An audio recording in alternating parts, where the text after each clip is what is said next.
আমাদের হিরিন্দি গ্রামে দেখছি বড় একজন কৃষক, আর এইটুক জায়গার মধ্যে যে আপনি 5-6 প্রকার আবাদি করেছেন, এই জন্য আমরা একটা ধন্যবাদ দিব। এবং কি কি লাগাইছেন, কেন লাগাইছেন আমাকে একটু বলেন। এই যে আপনার গমটা কি বলেছিলেন, সিটি গম। সিটি গম, এইটা কি নাম আছে এই গমের কোনো? অস্ট্রেলিয়ার না আমাদের দেশি? এটা বোধহয় অস্ট্রেলিয়া জাত। যাই হোক, তো গম করলেন, এখানে করছেন মসুর, ওইখানে করছেন পেঁয়াজ রসুন, ওখানকার সরিষা, আমার ওই মাথায় করছেন ধনি। দেখা ওই দিক দিয়ে রসুন করি, হ্যাঁ রসুন সরিষা। এই এতগুলো যে আবাদ করলেন আমার কাছে খুব ভালো লাগলো। ঠিক আছে, লিখন কথা শোনো, ওইদিকে গমটা বললাম, হ্যাঁ এই দিক থেকে নিয়ে আসো, ওই দিক নিয়ে যাবে। তুমি এখান থেকে তো ভিডিও কথা যাবে না।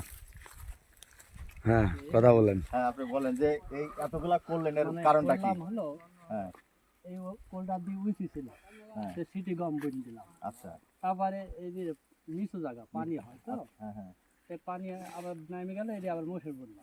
আচ্ছা তারপরে আবার পানি নামে গেলে ওইটু রসুন লাগালাম। আচ্ছা তারপরে ওদিক পানি হয়ে গেল, হ্যাঁ পানি নামে গেল, আর নামে গেল ওদিকে আবার সরিষা দিলেন।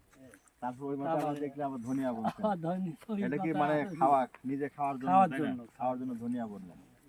তো যাই হোক, আমরা চাই আপনি এরকম উদ্যোগ প্রতি বছর করবেন এবং আমাদের মাঠে এই তামাক বন্ধ করে এই ধরনের আমরা চাই কৃষি পণ্য তৈরি হোক।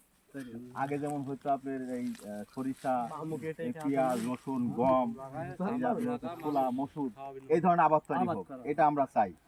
এই জন্য আপনাকে ধন্যবাদ। আমরা এই প্রচার করবো এটাতে। ঠিক আছে, আগামীতে আপনার শুভকামনা রইল যে আমাদের এই ধরনের আবাদ আমাদের হিড়িমদের মাঠে তৈরি হোক।